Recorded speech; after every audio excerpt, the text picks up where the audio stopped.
Bem, pessoal, então, mais uma vez, boa noite. Vamos hoje falar um pouquinho de facodinâmica e algumas técnicas de facoemulsificação, tá bom? Conforme a gente tinha prometido, é, estamos cumprindo quase que 100% do curso, né? Apesar de que alguns preceptores, por questões pessoais, não puderam dar as aulas, mas foram, acho que, talvez uma ou duas, né? E isso a gente pode complementar no momento posterior e não vai cair na prova. E vocês não vão deixar de ter essa aula, né? E especificamente a Bruna, que está aí finalizando com chave de ouro, né? O seu curso de residência médica. Qualquer momento a gente pode falar sobre viscoelásticos, né? E um pouquinho sobre catarata congênita. Hoje é facodinâmica e algumas técnicas de facoemulsificação. Então vamos lá. Então são várias, né? São várias técnicas. Muita gente pensa que é só o dividir para conquistar, que é a famosa cruz, né? O stop and shop, que faz um suco e quebra o núcleo no meio, ou o faca shop horizontal, né? Que foi muito famoso entre os residentes, né? O residente, ele, se ele não souber fazer faca shop, ele não é um residente bom, né? É isso que eles próprios falam, né? O faca shop vertical é muito conhecido como quick shop, né? Existe o pré-slice, que alguns de vez em quando no Instagram ou no YouTube. O pré-shop, que foi inventado pelo Takayuki Akahoshi, né? Que fez a cirurgia mais rápida do mundo, né? Com a técnica de pré-shop, 1 minuto e 29, né? Ele fez a cirurgia de catarata. O Drill and Crack, quem quiser ver, tem no Ophthalmo Channel. A viscofratura também tem no Ophthalmo Channel. E são outras, várias e várias outras aí. Ball and Snail, Donut Pro Chop, Counter Pro Chop. Viscofratura foi uma técnica desenvolvida por um brasileiro, né? O Gustavo Malavasi, nosso colega lá da Santa Casa de São Paulo. O Flip and Slice, Flip and Crack, Tilt and Tumble, ou seja, são muitas, é muito mais do que isso, tem muito mais do que o dobro disso, né? Não é só aquilo que é aquelas 4 técnicas básicas, ou 5 que eu vou falar aqui, tá bom? O ideal era que existisse uma técnica que fosse fácil, que tivesse uma rápida curva de aprendizado, que fosse sempre segura, extremamente segura e reprodutível, né? Ou seja, sempre você conseguisse fazer sem nenhuma complicação e que você conseguisse realizá-la toda vez que você tentasse. Isso é reprodutibilidade, né? Que tivesse o mínimo de complicações e, claro, quanto uma técnica que tem menos, não pode falar menos, né? Menos, eu sempre acho engraçado. Uma técnica com menor perda endotelial, é claro que ela é superior a uma técnica, né, que lesa mais o endotélio, né? Então, rapidamente, vamos falar um pouco sobre 5 técnicas que eu acho que todo mundo deveria saber. Pelo menos 4 dessas 5 que eu vou falar. Então, a primeira técnica de vídeo para conquistar, ela foi descrita pelo canadense Howard Gimbel, inclusive a mesma pessoa que desenvolveu a cápsula Rex, né? Então, a cápsula Rex foi desenvolvida ao mesmo tempo e no mesmo ano pelo Dr. Howard Gimbel, que é um canadense, assim como um alemão chamado Thomas Neumann. Eles dois inventaram a cápsula Rex em países diferentes, né? Um na Alemanha e outro no Canadá. E ficaram como os inventores da cápsula Rex. Agora, o mesmo Howard Gimbel que desenvolveu a cápsula Rex junto com o Thomas Neumann, ele desenvolveu a técnica de dividir para conquistar, ou dividir e conquistar. Que existe uma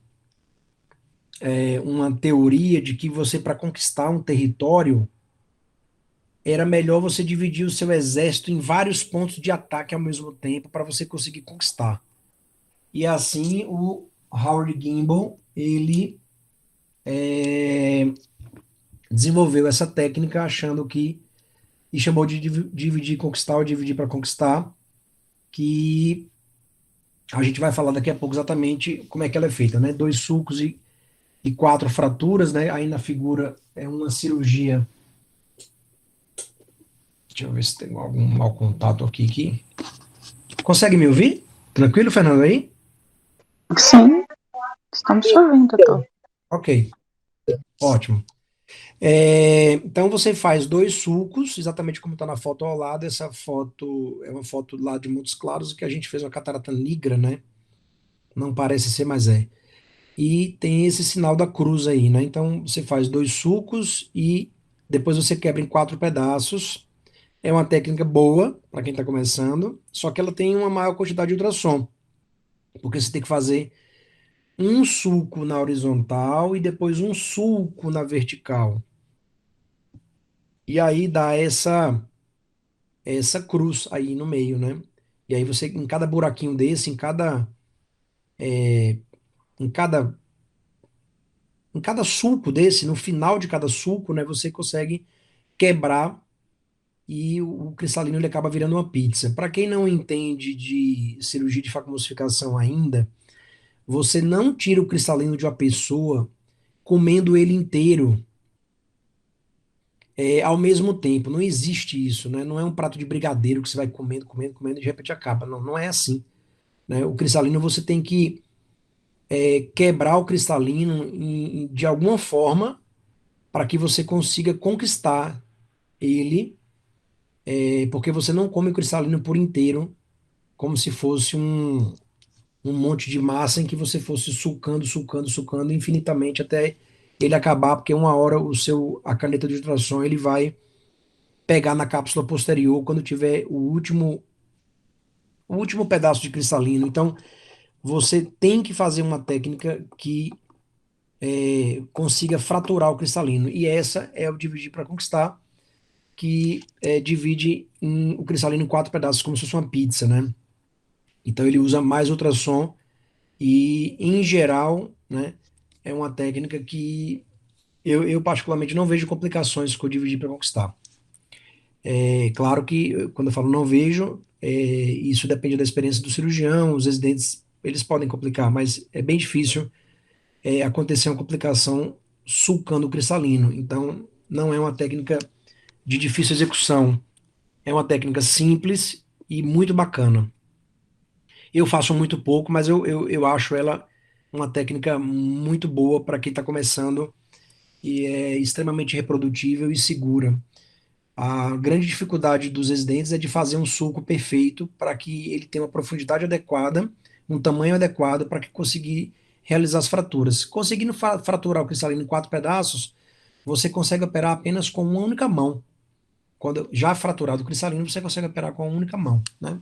Não precisa nem da segunda mão para usar um chopper. Então, falando da facodinâmica de como que você faz a técnica de diviprocostal, ou seja, eu estou falando da técnica e ao mesmo tempo da facodinâmica, né? Então aqui tem uma foto ao lado do faco que a gente usa lá no Hilton Rocha, né? Nós temos dois facos da Alcon, que é o Lauret, né? E no momento o Lauret está em Montes Claros, mas nós temos o Lauret e nós temos o Infinity. E a tela é muito parecida. Para nós iniciarmos a técnica de dividir para conquistar, a gente precisa entender o seguinte: a caneta de faco ela tem o poder de irrigar o olho, ela tem o poder de aspirar o líquido do olho e ela tem o poder de ultrassom. Quem irriga o olho, até então, só existia faco que irrigava o olho colocando soro fisiológico, no caso BSS, né, porque a gente não usa soro fisiológico nem Ringer, nós usamos a solução salina balanceada, colocando isso numa altura, numa haste, como aquelas de soro fisiológico, que a gente coloca o BSS e pela ação da gravidade ele irriga o olho se você apertar o pedal no parâmetro no número um. Você pisa um pouquinho no pedal, ele irriga o olho. E quem joga o líquido dentro do olho é a gravidade que é dado pela altura da garrafa. Ou seja, uma altura da garrafa de meio metro irriga X, uma altura da garrafa de 1 metro ela irriga Y, ela irriga mais, porque está mais alta e a gravidade é maior, então ela vai irrigar mais o olho. Então, quem irriga o olho é a altura da garrafa pela ação da gravidade. Ok, então, primeiro parâmetro de facodinâmica. Jacques, qual é a altura da garrafa boa para iniciar um suco, fazer um suco no cristalino? Em geral, 70, 80 é o suficiente, né? Esse parâmetro dado em centímetros de água. E quando a gente aperta o botão que está aí do lado, lá em cima do lado esquerdo, embaixo da palavra irrigation, tem um botão para cima e para baixo, a gente controla a altura da garrafa, ela sobe ou desce de acordo com a. Vocês estão vendo minha setinha aqui?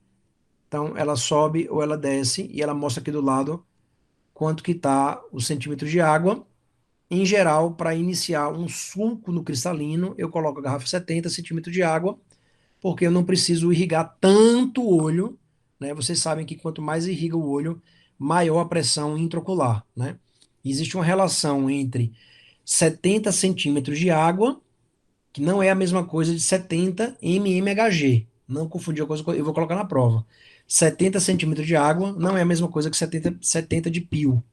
Existe uma relação entre centímetros de água e mmHg. Existe uma fórmula para transferir. Eu vou dar um exemplo. Quando a altura da garrafa está aqui, ó, 100 centímetros de água, em geral, a pio, a pressão intraocular, ela está próximo de 70 a 73 milímetros de mercúrio. Alguém fala, minha Nossa Senhora, quer dizer que se o paciente entrar com glaucoma avançado, um campo visual tubular, com uma ilha de visão, ele pode perder a visão numa faco demorada? Claro, claro. Porque a pressão dentro do olho, quando a garrafa está 100 centímetros de água, lá dentro do olho do paciente está 70 de pio. Então, não subir a garrafa, né, sem ter necessidade. Então, eu começo com 70 centímetros de água. O ultrassom, que a gente chama de power, que é a vibração da ponteira, ela vai ser de acordo com a dureza da catarata. Ou seja, uma catarata macia, você pode colocar ultrassom de 50, 60.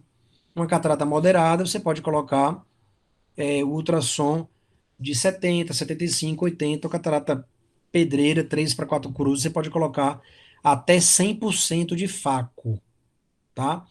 E o poder do faco é esse power aqui, ó, power. Então aqui tem 40%. Por cento. Aí você fala, já que esse 40% é o quê?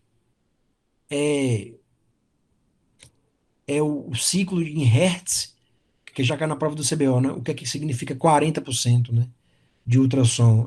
40% é quando o ciclo atinge 40 ciclos por minuto, ou então 40 Hz por segundo. É uma viagem que, na verdade, o 40% é super simples.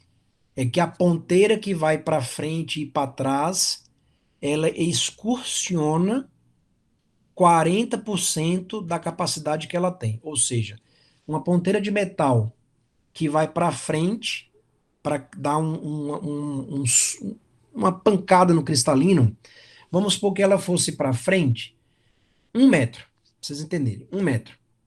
O máximo seria 1 metro, né? Ela fosse para frente 1 metro. Se eu coloco o power de 40%, ela vai andar 40% de 1 metro. Ou seja, ela vai andar 40 centímetros para frente. É muito fácil. Ou seja, o power é dado em porcentagem e a porcentagem representa quanto que a ponteira de metal excursiona para dentro do olho. No caso, desculpa, não é para dentro, é para frente. Para frente e para trás, para frente e para trás. Então, se eu colocar 100%, a ponteira, a excursão da ponteira andaria para frente 1 metro, que seria o máximo que o faco tem a capacidade de andar para frente, né? Então, eu estou dando um exemplo para vocês entenderem mais fácil, tá? Então, 40% é quanto que a ponteira excursiona para frente ou para os lados, dependendo se o faco é longitudinal, ou seja, a ponteira ela trabalha para frente e para trás, ou se o faco é torsional, que ela anda para o lado e para o outro, como no caso do Infinity, né? O ultrassom, que está aqui, o Power, ele sempre tem que ser linear, ou seja, vocês estão vendo que o número 40 aqui está partido no meio. Mas não é no meio, como aqui no número 90, que tá metade da tela tá pintadinha para cima e metade da tela tá preta para baixo. Isso aqui chama fixo, quando essa linha tá reta, os parâmetros estão fixos, eu vou falar daqui a pouco. Quando essa linha ela tá na ascendente, assim, cortando o número 40, formando dois triângulos, é porque o power No caso, essa força daqui, ela está linear. Ou seja, o pedal é que vai dar a quantidade de ultrassom de forma linear. Quanto mais você pisa, mais poder de ultrassom ele dá. Ou seja, igual acelerador de carro. Se você vai pisando devagarinho, ele vai aumentando a velocidade até atingir um máximo, porque o pedal ele está linear, tá? Então, quando está assim cruzadinho, ele está linear. O ultrassom ele tem que ser sempre linear. Por quê, Jax? Por quê? Porque quando ele é fixo, ou seja, se a linha tivesse reta aqui, qualquer pisadinha que você der no pedal, ele já dá o poder máximo. Imagine você ter um carro de 400 cavalos e você pisasse um pouquinho de nada no acelerador e ele já desce os 400 cavalos de uma vez só. Não existe isso. Então, quando a força é linear, ela vai aos poucos. Quando a força é fixa, como está aqui, ó, o vácuo 90 e essa linha está reta, você pisa, ele chega a 90 quase que instantaneamente. Isso é um parâmetro chamado fixo, quando a linha está reta. Então, linear, quando a linha está torta, e fixo, quando a linha está reta. Então, ele tem que ser sempre linear, ou seja, você vai pisando e ele vai aumentando progressivamente, e o faco tem que ser contínuo. E o que é contínuo? Ou seja, quando você pisa no ultrassom, ele faz aquele barulho. Isso é o faco contínuo. Existe também um modo de ultrassom chamado burst e um modo de ultrassom chamado pulse. A diferença é que o contínuo é contínuo, você pisa, ele faz tss, você pisa, ele faz tss. E quando é pulse, ele pisa, você pisa, ele faz ou seja, ele dá um pouquinho de faco, dá um espaço, dá um pouquinho de faco, dá um espaço, dá um pouquinho de faco, dá espaço. Esse é o faco contínuo, desculpa, pulse. E o burst, que é um faco em que ele dá um contínuo, ele dá um faco, desculpa, pulsado. E se você pisar no pedal todo, ele dá um faco contínuo no final. Então, o modo de faco, poder de tração, ele pode ser linear, contínuo, ele pode ser pulsado, ou ele pode ser de forma, um modo chamado burst. São os três tipos de faco, poder de faco que a gente pode dar na máquina, né? Então, sempre que a gente quiser sulcar um cristalino, o faco ele tem que ser contínuo, sempre, always and forever, sempre contínuo. Você pisa, ele tem que estar o tempo todo. Se você pisar no ultrassom, ele tiver é porque ele vai estar pulsado e você não faz sulco com o faco pulsado, ok? Para sulcar, o vácuo em geral ele é bem pequenininho, tipo 0 a 20. Alguns livros vão falar 60, mas não, eu acho que não é bom. Eu acho que o vácuo quanto menor melhor para você sulcar o cristalino, porque você não precisa de vácuo para poder sulcar, né? O vácuo, que é um poder de apreender alguma coisa, ele é muito importante na fase de conquista, na fase de sulco não. Então você pode colocar o vácuo bem pequenininho de 0 a 20, né? E a taxa de aspiração, conhecida como aspiration rate ou flow rate, que é a taxa de aspiração, é o que tem, é a quantidade de líquido que a caneta aspira por minuto. Ou seja, se você, em um minuto, você tiver uma taxa de aspiração de 25 ml por minuto, em um minuto ele vai tirar dentro do olho uma seringa de 25 ml. É simples. Em um minuto, ele vai tirar dentro do olho o equivalente a uma seringa, né? Se existisse uma seringa de 25 ml. Eu, particularmente, não conheço seringa de 25, né? Mas ele tiraria 25 ml no minuto. Essa é a taxa de aspiração. E essa taxa de aspiração é importante para aspirar um pouco de bolha de metilcelulose, às vezes um pouquinho de córtex. Ela serve para aspirar, diferentemente do vácuo, que não aspira nada, ele só apreende, né, as coisas. E aqui embaixo estão os parâmetros, né? Sculpt, depois o quadrante, por aí vai. A gente vai falar lá na frente sobre isso. Então, eu recomendo exatamente quem quiser fotografar a tela, ou depois assiste a aula e fotografa, eu recomendo exatamente isso. A altura da garrafa de 70, o poder de ultrassom, em média, 75. Não tem aqui aquela linha cruzada é, ascendente ou reta, porque eu coloquei uma figurinha aqui por cima, mas eu já expliquei que é sempre linear, tá? Então vai estar, entendam que esse número aqui, vamos supor, se ele fosse 75, ele estaria com essa linha aqui linear, né? Então aqui seria linear, tá? O vácuo contínuo, como está escrito aqui, contínuo. A altura da garrafa, 70 centímetros de água. O vácuo, conforme eu falei, 20. Aí pode ser linear ou fixo, não faz tanta diferença. A taxa de flow rate pode ser linear também. E se você não quiser perder muito tempo, coloca tudo linear, que fica mais fácil, ok? E o parâmetro vai estar escrito aqui, ó, sculpt, ok? Sculpt, que é para esculpir. Então, como é que é o dividir para conquistar? Você faz um suco, então o vácuo aí está contínuo, o poder de tração é de acordo com a catarata. Desculpa, eu fiz a primeira cruz, faço a segunda,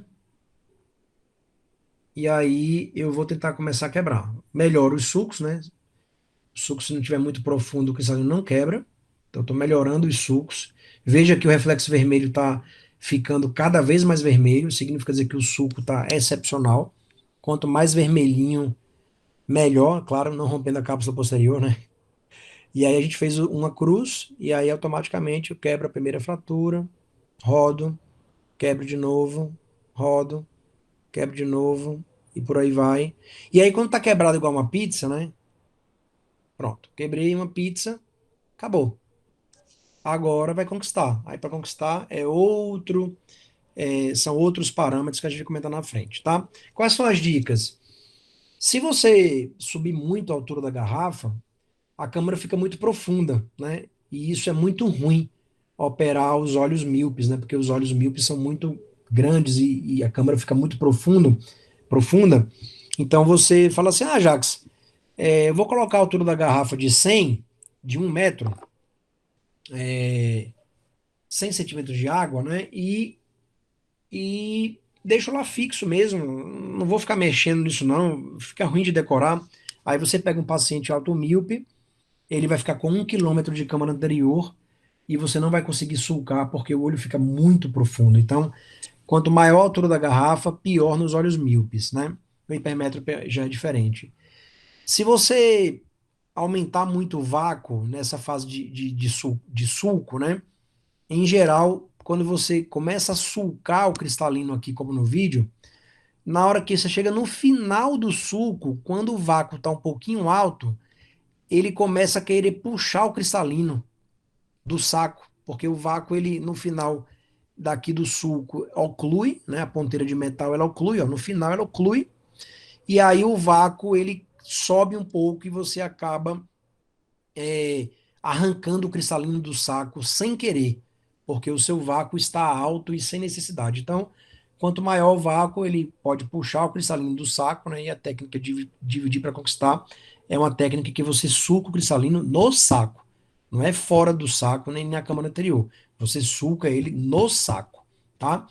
Quanto maior o vácuo, às vezes você pode chegar aqui na periferia, aqui, ó, exatamente como está no vídeo, esse finalzinho aqui esse finalzinho aqui, ó, é só epinúcleo aqui, ó, aqui no final, é só epinúcleo.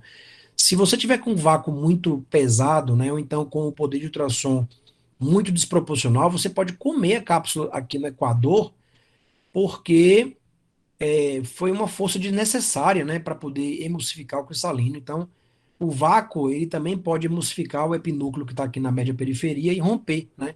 E aí você tem uma ruptura da cápsula posterior na periferia do saco, né? E para você fazer um suco profundo, em geral, você mede pelo tamanho da ponteira. Já que tamanho é esse? O tamanho da ponteira é o quanto que esse metal aqui, você olha de frente para o metal, né? Você coloca o metal de frente para os seus olhos, você vai ver que ele tem um lumen, né? Um lumen, como se fosse exatamente uma agulha. Esse lumen aqui é o que eu estou chamando de tamanho da ponteira. Não é o tamanho no sentido de comprimento, eu estou falando de tamanho do lumen, como se fosse o buraco, o tamanho do buraco. Em geral, um suco que está profundo, ele tem 2 a 2,5 tamanho de ponteiras, né? O reflexo vermelho vai melhorando ao longo do momento que você vai melhorando o suco, ele vai ficando mais vermelho, conforme vocês podem ver aqui no vídeo, né? Ele começa Já tá vermelho um pouco, mas você percebe que agora por aqui, ó, tá ficando bem vermelhinho, laranjinha, né? Significa dizer que o suco tá ficando profundo. Vocês vejam aqui no início que não tá tão vermelho, ó, vai ficando mais laranja ainda, e aí você vê que fica bem laranjinha, é a hora de parar, né? E o sinal do Y, que foi na verdade, um sinal descrito no Jornal de Catarata Refrativa, né, dos Estados Unidos, o JCRS, que publicaram um sinal chamado sinal do Y, que ao momento que você vai sulcando o cristalino, se o Y do cristalino ele aparecer, era um sinal de que você deveria parar, né, de sulcar. Mas é bem difícil de encontrar. Eu acho que não é prático, eu acho que eu coloquei só a título de conhecimento, né, chamado sinal do Y. Aqui um outro vídeo, né, Dividir para Conquistar, uma catarata extremamente dura. Olha lá, você vê que o ultrassom aí com certeza está contínuo, o vácuo está baixo, a altura da garrafa está aí próximo de 70, e você vai lá, sulcando, sulcando. Essa catarata, por exemplo, que é muito dura, olha lá, parece uma catarata rubra. Você tem que aumentar o poder de ultrassom. Se aquele catarata lá estava com o poder de ultrassom de 60, essa daí não pode ser 60. Essa daí tem que ser uns 80, 90 ou até 100% de faco. Então você faz a estrela, desculpa, a cruz, né? E aí você quebra, ó, já quebrei duas fraturas, três fraturas, e a quarta não mostrei. Aí vira uma pizza e você finalmente conquista, né? Então esse é o Dividir para Conquistar, publicado em 1994 pelo canadense Howard Gimbel. O Stop and Shop, sem dúvida, é a técnica mais realizada do planeta. Eu, particularmente, adoro o Stop and Shop. Não acho que os residentes deveriam começar com ela, mas poderia sem problema algum.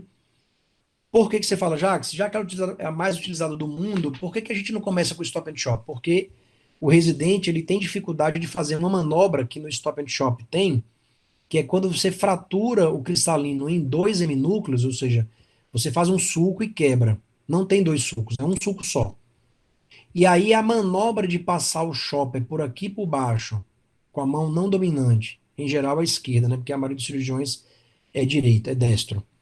Então, essa manobra de passar o instrumento por aqui por debaixo e quebrar o heminúcleo em dois, os residentes têm medo. Às vezes o chopper passa por cima da rex e rasga a rex. Não, essa manobra de chop, né, chamada manobra de chop, é com o instrumento que tem que quebrar o heminúcleo em dois. E depois esse heminúcleo em mais dois de novo. Aí fica igual o dividir para conquistar. Mas o Stop and Shop não tem dois sulcos, ele tem um sulco só. Então, por isso que os residentes têm essa dificuldade de começar pelo Stop and Shop. Mas lá no Hilton Rocha a gente tem feito já há muitos anos o início pelo Stop and Shop. Ele foi publicado em 93 pelo Dr. Paul Koch, e você faz apenas, como eu falei, um sulco e uma única fratura. Jacques, é menos ultrassom? Claro. Claro que é menos ultrassom que divide para conquistar, porque ele basta um suco só. Então não tem dois sucos. Então quanto menos suco, menos ultrassom, né? Você utiliza. Aí vem essa dificuldade que eu acabei de explicar na quebra dos heminúcleos. Ou seja, para quebrar o cristalino em dois, não é tão difícil assim. Mas para fazer essa manobra em que você pega o chopper, passa por aqui por debaixo, vai lá no equador do cristalino e volta, os residentes têm medo. E eu entendo, porque dá medo mesmo, né? E se você rasgar a cápsula Rex, ou seja, em vez de sua mão ir por baixo, ela ir por cima, você vai acabar rasgando a Rex, né? E conforme eu falei, é a técnica mais utilizada, né? Tem muito vídeo no YouTube, no YouTube, acho que vale a pena vocês olharem. Tem dicas? Tem. O sulco, ele não precisa ser grande, ele basta ser profundo. Grande é o quê? Largo? Não, grande é grande. Grande é de comprimento mesmo, tá? É de comprimento. Ele não precisa ser extenso, um sulco de 1 quilômetro de extensão.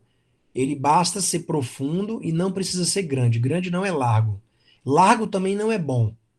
Então, o sulco, ele não precisa ser largo e ele não precisa ser grande, no sentido de extensão. Ele basta ser profundo e não precisa chegar na periferia, tá? Isso é o suficiente para que quebre. Como que faz para quebrar, né, o cristalino? Vamos ver. Então, a gente sulca, aí de novo, faco contínuo, tudo, mesma coisa. Faco contínuo, vácuo baixo, garrafa 70 milímetros, centímetros de água, o reflexo vermelho vai aparecendo, você vai lá com a mão esquerda e direita e acabou. Esse é o Stop and Shop. O cristalino já está dividido em dois. Fala, e agora, Jacques? Agora, ó, esse daí nem precisou passar a mão esquerda, até que eu passei agora, mas vocês vejam que a mão esquerda nem precisaria passar a mão esquerda, porque ele já saiu do saco, ó. Se você quiser tirar o M-núcleo do saco, também às vezes ele sai, ó. Mas eu complementei a quebra com a mão esquerda. Essa manobrinha aqui que os residentes não gostam de fazer, né? Então o shopper, conforme eu falei nessa figura, você vem com ele aqui, passa por debaixo da Rex e volta, né? Chamado manobra de shop. Aí você passa o shopper, que é esse instrumento aqui, por debaixo da Rexis, deitado, ou seja, você vira ele, aqui não está virado, aqui ele está em pé. Você vira ele de ladinho, passa por debaixo da Rex e encontra um contra o outro, né? Ou você, eu falo, alisa, né? Faz um, tipo, como se você estivesse alisando a superfície do cristalino para que você não rasgue a Rexis. Toda vez que você pegar um chopper e você alisar a superfície do cristalino, é garantido que a sua mão vai estar embaixo da Rexis. Não tem como estar em cima da Rexis se você estiver alisando a superfície do cristalino. Jax, se panelar, o que é panelar? Panelar é você começar a comer o centro do cristalino, começa, de repente ele vira um buraco aqui no centro, você não consegue mais quebrar, você não consegue mais conquistar, e a gente fala que o cristalino virou uma panela, né? E aí, se panelar, né? As mulheres entendem muito bem disso, né? De panela, né? Desculpa aí vocês mulheres, mas eu não perco a piada, né? Então vocês entendem muito dessas panelas. Nós homens entendemos muito poucos ou nada, só na hora do churrasco e olhe lá. E a gente tem que fazer o quê? Se panelar, a gente tem que dar uma cambalhota no cristalino, ou a gente pode hidrodissecar para o cristalino sair do saco, ou você pode viscodissecar para o cristalino sair do saco e finalmente você conseguir conquistar, né? Se der tudo errado, e acontecer de você panelar, né? Então, mais uma vez, você sulca, faco contínuo sempre, né? A ponteira de metal um pouquinho exposta, né? Para você conseguir fazer o buraco, né? O vácuo baixo, 0 a 20, 40, 60, né? Mas eu recomendo o vácuo baixo, vem com a mão esquerda, a mão direita, vai lá e quebra, acabou. Super simples, não tem muito estresse na técnica que você, um mínimo de suco você já consegue, e aí você consegue conquistar, ou assim como eu fiz, ou então com a mão agora esquerda quebrando o cristalino, né? Jax, como é que você faz para quebrar o cristalino em dois? Eu não estou falando quebrar os heminúcleos, né? É quebrar essa primeira quebra que aconteceu aqui exatamente nesse momento aqui, ó, 14 segundos, ó. Um, dois, três e quebrei. Como é que eu fiz isso? Eu usei uma ponteira de metal, que é a ponteira do faco, junto com um chopper. Mas quem tiver dificuldade, eu recomendo comprar um cracker, tá? O cracker é um quebrador de núcleo que você coloca ele dentro do sulco, né? E você, quando abre, ele parece um porta-agulha, né? Quando você coloca ele dentro do buraco, se você apertar a traseira, né, desse cracker, né? Lá no Heitor Rocha tem, depois a gente mostra.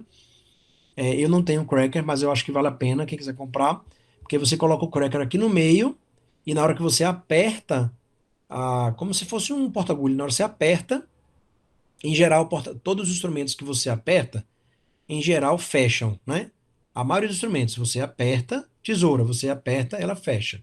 Porta-agulha, você aperta, ela fecha. O cracker não.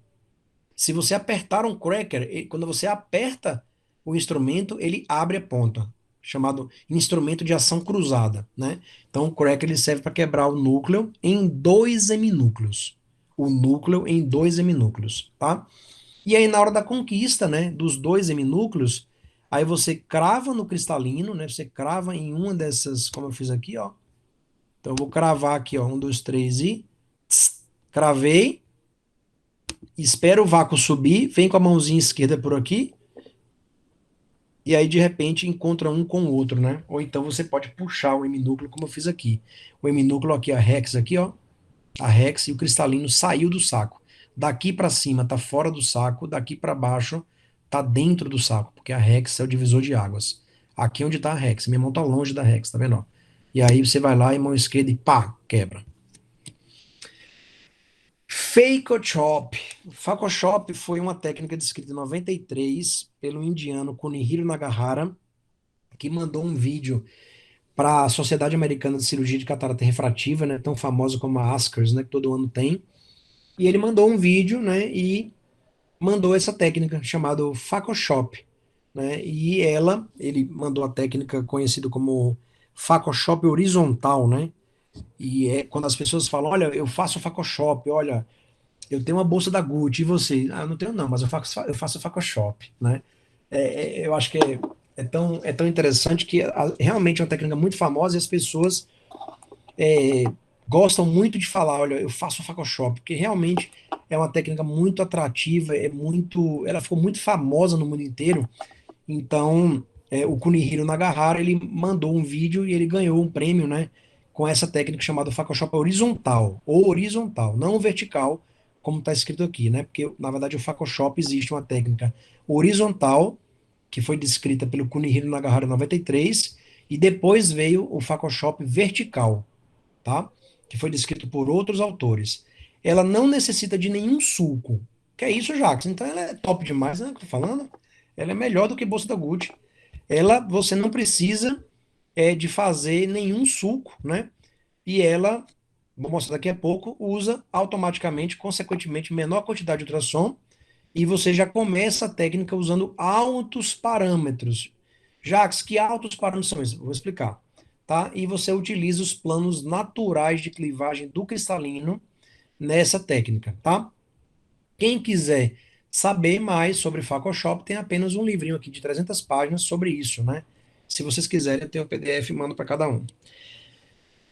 O Photoshop horizontal, que é exatamente essa que a gente está falando, né? Descrita em 93 pelo indiano, é uma técnica de altos parâmetros em que você utiliza a altura da garrafa alta, né? Eu falo assim, meu Deus, é uma redundância, né? Então a altura da garrafa tem que estar bem alta, o vácuo tem que estar bem alto e o aspiration rate, o flow rate tem que estar alto também, né? A núcleo fratura ou fratura do cristalino é no plano horizontal, como está aqui, né?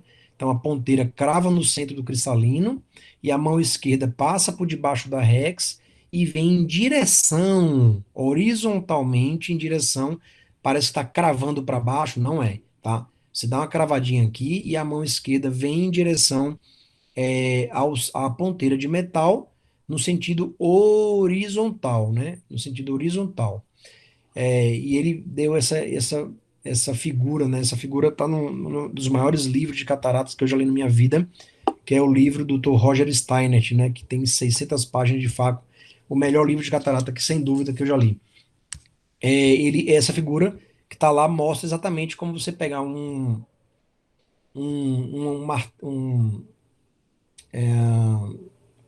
agora estou esquecendo o nome desse instrumento. Tipo, Fernanda, me ajuda aí. Machado, professor. Machado. Obrigado, Richard. Então é o seguinte, você pega um machado, né? E você consegue quebrar, praticamente você dá uma pancada aqui, ele já quebra no meio, porque os planos naturais de clivagem da madeira são no sentido, nesse caso aqui, no sentido vertical, né? Mas ele quis dizer no sentido horizontal que era a mesma coisa. E aí o chopper vem em direção à ponteira, né? E quebra o cristalino primeiro em dois, depois você roda, quebra mais uma fratura, divide o cristalino em três, porque a primeira fratura gera dois heminúcleos. A segunda fratura quebra um heminúcleo em dois. Então vão ter três pedaços: um heminúcleo mais um heminúcleo dividido por dois. E depois o outro heminúcleo você quebra de novo e aí vão gerar quatro pedaços. Vamos ver como é que é? Em geral, a altura da garrafa a gente coloca em 100, 102, 104, 110. Não é 70, não é 75, não é 80. São parâmetros altos, né? O power, eu já falei que é de acordo com a dureza, então você pode colocar 70, 75, 80, 90, né? Lembrando que o Photoshop horizontal e vertical são técnicas para catarata um pouquinho mais dura. Não é para catarata, não é para cristalino transparente, não é para catarata 20/25, não é para faco refrativa, não é para cristalino macio, é para catarata mais dura. Aí você pode utilizar para cravar no cristalino o faco contínuo, né? E depois para conquistar você pode usar o pulse ou o burst, né? Ou você pode customizar o faco de acordo com os parâmetros que você mais gosta, né? O vácuo, ele vai estar aí 300, 350, 380, 400, 450, 500. Já, você me dá um valor aí, fotografe a tela. Esse valor aqui, todo residente deveria aplicar ele. Aqui vai estar um linear, ou seja, linear, aquela linha vai estar aqui oblíqua. Aqui, não preciso falar de novo que o power é sempre linear. E aqui você pode colocar tudo linear. Jax, eu gosto de carro 1.6, ótimo, então é tudo linear. Jax, eu gosto de carro 3.0, então é tudo fixo. É menos o power, que o power eu já falei pela quarta vez, que é sempre linear. Aqui, se você quiser colocar fixo, a máquina vai entender que você quer mais agressividade, e se você colocar fixo aqui também, vai ter mais agressividade, tá? Lembrando que nas bombas peristálticas, questão de prova de CBO, caía demais da conta. Nas bombas peristálticas, como é na Wilton Rocha, por exemplo, no Infinity é bomba peristáltica, no Laureate é bomba peristáltica, no Faco da Johnson, o Intuitive é bomba peristáltica, no Legacy, antigo Faco já saiu de linha, é bomba peristáltica, no Survey é bomba peristáltica, no Centurion é bomba peristáltica. Agora, tem dois facos muito famosos que não utilizam bomba peristáltica, que é o Constellation e o Stellaris, da Bausch Lomb. Os dois têm bomba Venturi. Aí tem as diferenças entre bomba peristáltica e bomba Venturi. Vou falar rapidamente. Na bomba peristáltica, existe uma bombinha que ela gira e aí chama aspiration rate. Essa bomba você coloca lá 35 ml, ele vai sugar do olho 35 ml ou cc, né? Igual nas seringas, você fala, tem uma seringa ali de 3 cc. Então é uma seringa de 3 ml, né? Centímetros cúbicos ou ml dá no mesmo. Então, quando você tem uma taxa de aspiração de 35 ml por minuto, a bomba vai girar numa velocidade X. Quando a ponteira do faco entupir, quando ela entupir, é que gera o vácuo. Isso é muito fácil de entender. Se você pegar uma seringa e você entupir a ponta da seringa, sem agulha, claro, e aí você puxar o êmbolo da seringa, lá dentro vai gerar vácuo, porque você está obstruindo a ponta. No faco é a mesma coisa nas bombas peristálticas, quando você obstrui a ponteira de metal com um pedaço de catarata, a bomba continua girando e a linha do faco fica negativa, e aí forma vácuo. Na bomba Venturi, não. O vácuo, ele não depende da obstrução da ponteira para ele ser gerado. O vácuo, se você pisar no pedal, ele já forma vácuo na ponta da caneta sem ter obstrução nenhuma. Se vocês olharem quanto difícil é essas questões de bomba, vocês vão ver o que é que eu estou falando. Então, eu estou aqui falando sucintamente, mas é bem provável que eu vou colocar uma questão de bomba na prova, tá? Então, eu queria que vocês olhassem o que é bomba Venturi e o que é bomba peristáltica. E aqui embaixo, não esquecer de mudar o parâmetro para do sculpt, que é o que mais vezes esquecem, né? Mudar um parâmetro de sculpt na hora que você vai fazer uma técnica que não é para esculpir, como o Photoshop horizontal, que é uma técnica que você usa os parâmetros mais altos e aí você tem que mudar para quadrante, quadrante, ok? Aí tá aqui, paciente que eu operei no mês passado, né? Ele tinha uma pupila muito pequena, mas de qualquer forma, você crava lá, ó, cravou no meio do cristalino, vai lá com a mão esquerda e vem um contra o outro, né? Você fala, oh, meu Deus, bom demais, né? Quebrou de novo, né? E aí finalmente você conquista, né? Então, o que é que eu acho que é difícil nessa técnica. Número um, aqui, ó. Eu cravei, a ponteira de metal não tá tão exposta, e para fazer Photoshop horizontal é necessário que essa ponteira de metal ela apareça um pouquinho mais, ou seja, que você exponha mais o metal para que você crave bem no cristalino. A mãozinha esquerda, você fala assim, cadê a Rex aqui? Eu não vejo Rex, não vejo nada. Eu também não vejo.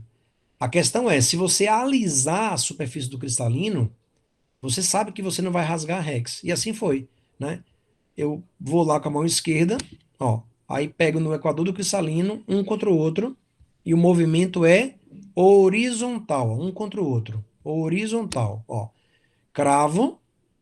Aí o que acontece quando eu cravo? O vácuo tá alto e aí ele prende o cristalino, ele não deixa o cristalino soltar. Aí você segura o cristalino com a mão dominante, no meu caso a mão direita, e aí ele segurando o cristalino porque o vácuo está alto. Jax, mas o vácuo está alto? É ele que prende o cristalino, né? E aí ele prendendo o cristalino, né, não deixando o cristalino fugir, porque o vácuo está alto e a ponteira está obstruída e a bomba continua girando, porque o flow rate que faz a bomba girar, ele está ligado e ele ligado, o flow rate ligado, a bomba continua girando. Como a ponta de metal ela está obstruída, aí vai gerar o vácuo. O vácuo ele prende o cristalino e finalmente você, com ele preso, você vai lá com a mão esquerda e vem de um contra o outro. Esse é o famoso Photoshop horizontal. Horizontal, descrito em 93. Mais uma vez você quebra. Aí eu não mostrei tudo, né? Mas eu quebrei um M núcleo aqui em dois, né? Aqui, opa, aqui, pronto, quebrei em dois. Agora quebrei em mais um. No caso, tem três pedaços, e aí depois eu rodei, com certeza eu quebrei o outro minúsculo que está aqui em mais dois pedaços e virou uma pizza. Alguém fala, é bacana, né, Jackson? Não precisa fazer suco, né? Bacana. Eu acho bacana também. Só que não é técnica para começar, né? Esse é o Photoshop horizontal. E aí, para você cravar no núcleo, é o que eu acabei de explicar, você tem que expor a ponteira de metal, ó, a ponteirinha de metal. A exposição é essa distância aqui, ó. Ela você tem que expor bem para você conseguir cravar no cristalino, né? 1 a 2 milímetros. Depois que você crava, aí é que dá dor de cabeça, né? Porque o residente, o fellow, o que mais eu vejo é na hora que ele pisa no 3 para cravar, ele não consegue retornar o pé para a posição 2 do pedal. Ele fica. E aí fica pisando o 3 o tempo todo, mas na verdade para cravar você precisa dar só um pouquinho de 3, né? Ele crava e aí você tira o pé do 3, que é o ultrassom, né? Conforme eu falei, já foi questão de prova do CBO. O que é o pedal na posição 1? Irrigação. 2, aspiração. E 3, faco. Verdadeiro ou falso? Falso. Pegadinha do malandro, porque não é. Posição número 1 é irrigação.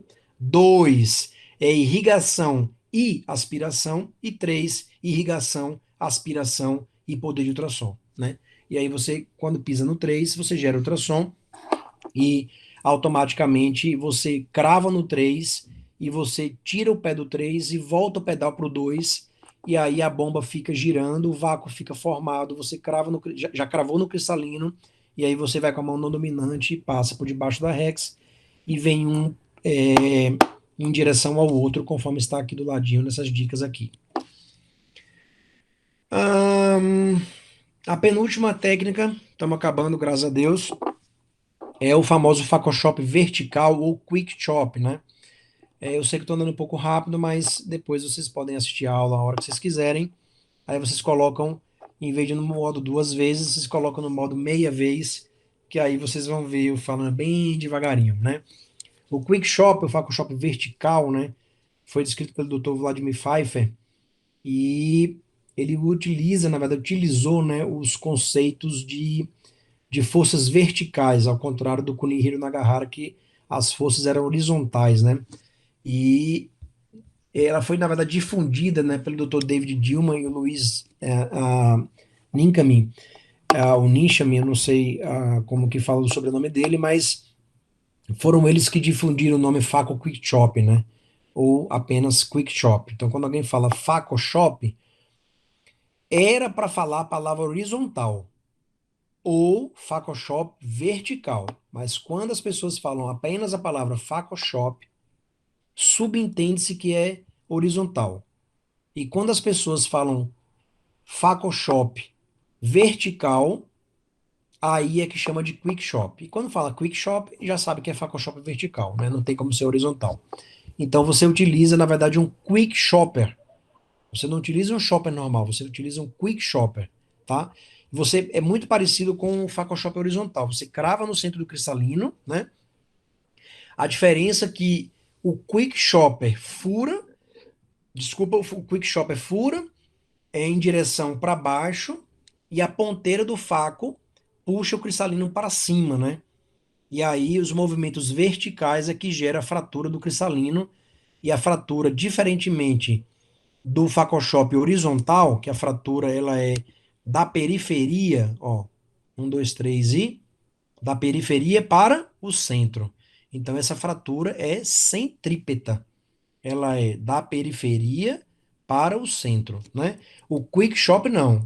A fratura ela é centrífuga, ela quebra do centro para a periferia, né? Então, no Phacoshop horizontal, você utiliza um shopper. No Phacoshop vertical, você utiliza um Quick Shopper, né? Jax, dá para residente começar com o Quick Shopper? Eu, claro que não, né? Porque o bichinho parece uma agulha aqui, extremamente perigoso, né? Então é uma técnica avançada de facomucificação, uma técnica para quem já tem um controle, né? Não é boa para iniciantes, né? Agora, ela é boa para uma facectomia paciente com pupila pequena, porque você não precisa ir lá na periferia do cristalino, né? E conforme está aqui na figura, né? O Quick Shopper fura para baixo e a ponteira do cristalino crava e leva o cristalino em direção para cima. Esse movimento de para baixo e para cima gera uma fratura centrífuga, né? Não é ideal para catarata mole, nem para residente. Os níveis de vácuo são parecidos com o Phacoshop, né? E você tem que pegar a camisinha, né, que é essa parte cinza aqui, tem que expor a ponteira de metal para cravar no cristalino, né? E uma das maiores causas de não conseguir fazer o Phacoshop vertical é não expor bem essa ponteira de metal, né? Tem que expor. Então, aqui tem um. Acho que aqui era um vídeo também. Vamos ver se. Tá muito ruim. Vídeo de americano. Olha aí, Fernandão. No YouTube, como é que é? Ó. Agora veio do Jaquito. Ó, Full HD. Né? Para não falar que é 8K, eu sou, eu sou bem humilde e falo que é Full HD. Tá? Para não falar que é 8K da Samsung. E eu que sou contra a Samsung, eu torço muito pela Apple, né? Então eu não posso falar isso. Bem, chega de brincadeira. Vamos lá para o Quick Shop. Você crava no cristalino e aí, muito próximo, tá vendo? A Rex está por aqui, ó. A Rex está por aqui. Você crava para baixo, sem medo de ser feliz. Crava e aí, ó, a fratura, veja, ela saiu daqui e ela abriu em direção à periferia. Então a fratura ela é centrífuga, ela foge do centro. Olha lá, ó, de novo, ó. Cravou no cristalino, um para baixo, um para cima, quebrou. De novo, um para baixo. É interessante que tem um movimento aqui que parece uma mistura de Phacoshop horizontal com vertical. Esse movimento aqui, vocês verem que eu passei no limite da Rex e vou trazer o Quick Shopper em direção à ponteira, fazendo um movimento muito parecido com o Phacoshop horizontal. É até um pouco de mistura de vertical com horizontal. Mas vocês vão ver que ele fura, né? Ó, um, dois, três, e fura, ele abre, tipo, não tem aquele movimento de você ir lá na periferia, ó. Você crava, ó, é um do ladinho do outro, ó. A fratura abre em direção à periferia. Isso não é Photoshop horizontal. Isso é vertical, ó. Ele fura, ele abre, né? O cristalino, ele não aguenta, né? A furada na mão esquerda tem uma força, né? O poder de agulha que tem um quick shopper, né? O cristalino ele não suporta e ele abre uma fratura centrífuga, né? Esse é o famoso quick shopper, a técnica de quick shop, né? O Photoshop vertical. Para terminar, a técnica descrita pelo japonês Takayoka Karoshi, né? O nome da técnica ele denominou de Karate Pre-Chop, né? Ou então Karate Pre-Chop, né? Como ele fala. Ele fala Karate, ele fala Kalate. Pode colocar no YouTube o nome dele, Takayuka Karoshi, que ele vai lá. Tem que fazer Karate Pre-Chop, né? Karate Pre-Chop. Então, o Karate Pre-Chop é uma técnica desenvolvida pelo japonês, né? No início foi abandonada devido a vários riscos que é inerente à técnica, né? E aí depois ele difundiu em 97 por diante, né? Ele é, conseguiu em 2001, ele conseguiu fazer uma faco em 1 minuto e 29, né? Então ficou muito famoso, ele já é famoso, né? Ele faz 20 facos por hora, né? 20 facos por hora. E quem quiser ver em cirurgias do Takayuka Karoshi, eu recomendo. Eu sou fã do Takayuka Karoshi. Muitos anos da minha vida, eu segui todos os passos que ele deu nas entrevistas dele, que ele falava no YouTube, que ele falava nas entrevistas em outros canais, e eu achava muito perigoso fazer o pré-shop no início, mas quando eu aprendi, realmente é uma coisa impressionante, né? O pré-shop ele não tem absolutamente nada de ultrassom, nada, nada. Então é igual o Photoshop vertical e horizontal. Não, não é. Porque o Photoshop horizontal e vertical, para você cravar no centro do cristalino, você precisa de ultrassom. Jax, é meio segundo. Sim, mas é meio segundo de ultrassom. E o Pre-Shop não tem absolutamente nenhum tipo de ultrassom para você conseguir fazer as fraturas, né? Nenhum. 0 segundos de ultrassom, né? Então você não precisa nem para cravar no cristalino, né? Assim como o pré-slice, que é uma técnica que eu não falei aqui, que também não precisa de ultrassom para fraturar o cristalino em 4 pedaços, ou 6 ou 8, né? E aí você utiliza um pré-shopper para fazer a fratura do cristalino, né? Então não tem, já falei que não precisa esculpir, ou seja, não tem ultrassom, não tem ultrassom, nem para cravar no cristalino. Aí você entra dentro do cristalino com um pré-shopper, quebra, faz a primeira fratura, né? Roda o cristalino, pega o heminúcleo que sobrou, faz a segunda fratura, aí o cristalino fica um heminúcleo inteiro e um heminúcleo em 2 pedaços. Aí você pega o outro heminúcleo e quebra de novo, fazendo 3 fraturas e gerando 4 pedaços. 3 fraturas e quebrando o cristalino em 4 pedaços, ou mais, né? E aí finalmente você realiza a facoemulsificação, de preferência sem mergulhar, que a gente brinca muito que quando o cristalino mergulha, em homenagem ao nadador Michael Phelps, a gente chama de, quando o núcleo mergulha, a gente chama de Faco Phelps, né? Então, a, são contraindicações para fazer o pre-shop, né? Quando o paciente tem diálise anular, não é bom. O paciente, por exemplo, com síndrome da pseudoesfoliação, não é bom. Quando a cápsula Rex está descontínua, ou seja, a Rex correu, se tem uma técnica que não é boa, é o pré-shopper. Não é boa quando a Rex corre, né? Catarata traumática, porque às vezes o cristalino está solto, né? Ou o cristalino está subluxado, não é bom, né? E as cataratas que são muito duras, não é bom você fazer pré-shop. O bom para fazer catarata, para fazer pré-shop, é uma catarata no máximo até 2 cruzes.